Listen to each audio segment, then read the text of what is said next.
Did you say the banjo comes from Africa? I did. I thought it was an Appalachian thing. It became an Appalachian thing, but it was originally imported from Africa in the 17th century. How did it get here from Africa in the 1600s?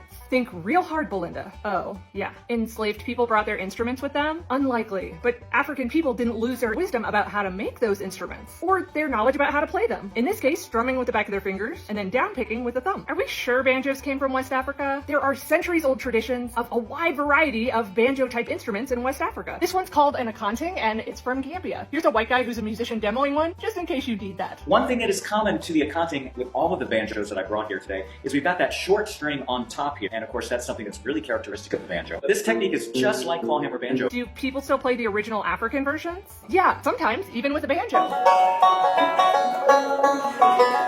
That's incredible. But I did just Google that while these instruments may have originally been from Africa, it was this guy, Joel Sweeney, who added the super important fifth string, the thumb string. The thumb string was a part of African instruments that came way before him. There's a version from the Mande Kingdom in Mali from like the 14th century. Oh. And even the Virginia Historical Marker, claiming Sweeney was the popularizer of the banjo, admits it was people who were enslaved, not him, who added the fifth string. So all he did was make the banjo famous. It was already super popular by the time he learned to play it around the 1830s, just not with rich people. His contribution was that he played it while doing cruel blackface shows, where he made fun of the enslaved people who taught him the instrument to begin with, thereby introducing the banjo to a wider audience. Did you say whiter audience? Did I? So how did the banjo end up looking like it does now? It got so popular that guitar and violin manufacturers started mass producing it. They experimented with a bunch of different things, but they kept the original elements the same. The banjo's origins are solidly in West Africa.